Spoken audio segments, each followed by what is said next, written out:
You were born and raised in Mentor, Ohio, which is just outside of Cleveland. What were you like as a kid? I mean, a lot like other kids, that are interested in sports. I'd say sports was sort of the backdrop to my youth and kind of where my focus and my energy went. And it was just a lot of, football, basketball, baseball. I even did karate growing up. And so it was just a lot of opportunity to compete. And as I got a little bit older and was kind of going through grade school, I started to hone in on football and basketball. And then that kind of led me, obviously to choosing my high school that I had grown up, fourth grade, fifth grade, going to the games, Lake Catholic, and it was where I wanted to be.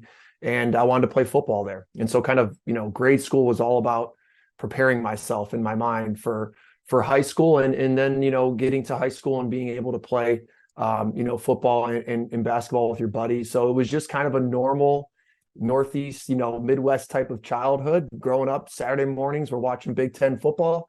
Sundays, we're watching the Browns. And it was kind of centered around that, sports culture, family culture. Just in that competitive arena. My father was a boxer. So he was a Golden Glove champion in Cleveland. So I tell people I was raised off the Rocky movies. So I've always kind of had someone in my corner, hey, if you want to go attack this thing, if you want to be great, I'll help you.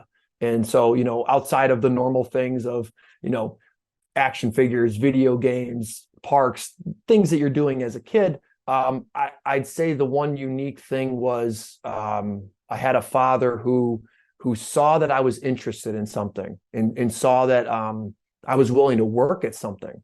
And my dad did a really good job of kind of, almost a gentle push in that direction. And just kind of it ramped up naturally as I got to high school. So, I look back and it just feels like that those younger years was just a lot of learning how to compete, learning how to be on teams, learning how to be a good leader. And all those things really served me well and still serve me today. Yeah, that's really cool that your dad, was also an athlete. He was able to not force you into something, but to kind of like gradually like push you because he saw that you had the interest and then hone your skills. Like, how instrumental was having a figure like that, do you think? And how different, in a sense, do you think your career as an athlete would have been without that? I mean, it's hard to play the hindsight type of game, but I don't think I would be where I'm at for certain without my father's tutelage. It's like you have like the one-on-one time where you're working on an actual skill, like you're throwing the football, you're working on your basketball shot, whatever it may be.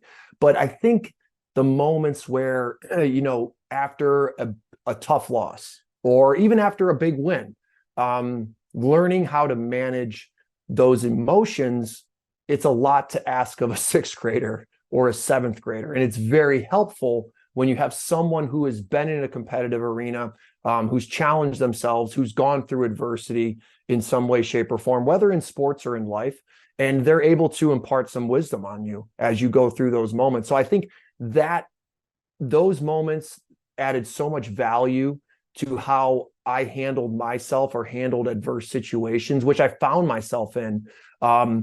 Not as much in high school, but early on in sophomore year, it was there. It was a challenge. I don't think I could have projected myself out to be a Division I quarterback as a sophomore, but those things change quickly in high school.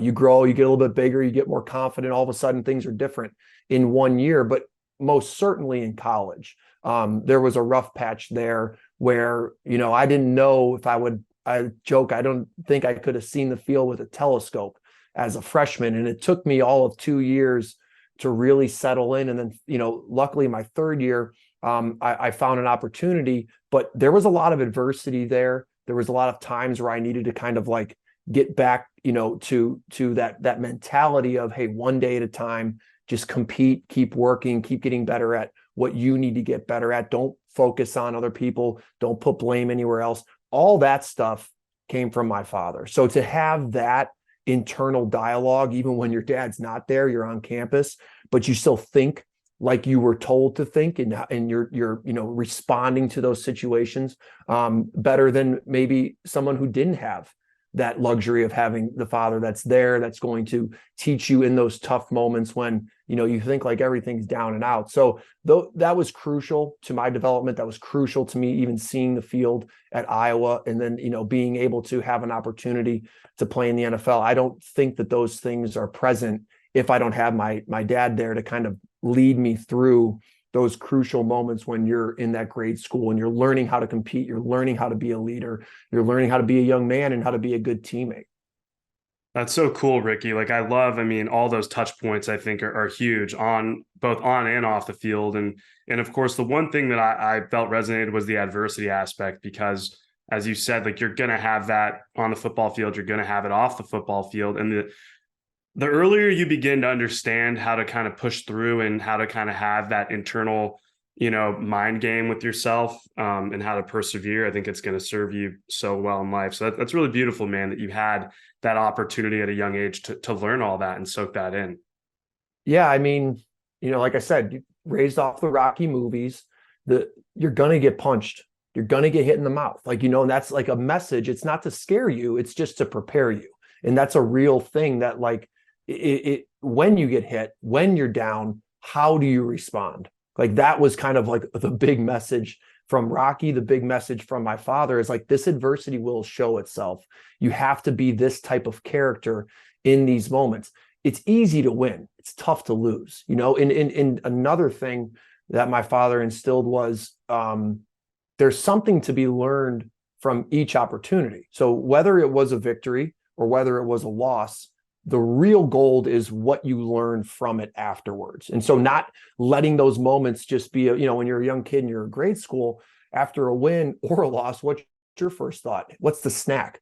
You're not even thinking about, what snack did the parents bring? You're not thinking about like, well, what just happened? Like, what did I just put myself into? And I think it's a really cool thing to, like, Jim Zorn provided this perspective for me when I was with the Chiefs. And he was like, you got to look at competition in a way where, like, you're putting yourself out there for judgment. Like, you're this is me.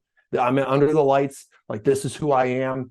There's room for critique. And so that's a very tough thing for young kids to do, is to get out there on that dance floor, go cross those white lines and just let it rip, like, be yourself. And that's a challenging thing to talk to a 6th, 7th, and 8th grader about if they're just kind of learning about themselves.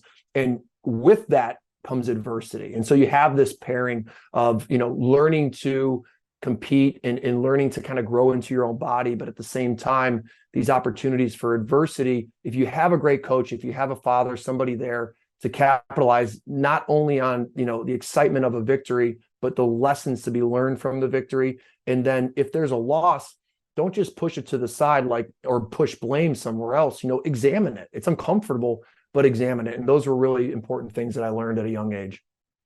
You kind of brought up a fascinating point about, like, you're a young kid, you're thrusted under the lights, you have all these people watching you, and then you're supposed to be yourself. And I think, like, in life, that's like, I think the goal is to be fully and completely true to yourself. But at a young age, especially when you have that judgment compounding on top of it, I think that's where it becomes a little bit of a challenge. And that's where that adversity piece, I think, kind of comes into play.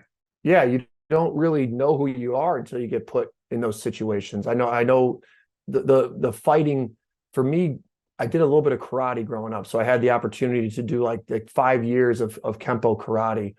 And the biggest takeaway was we would go to these tournaments and you'd be in a, controlled hand-to-hand combat as a, 5, 6, 7, 8-year-old, 9-year-old kid.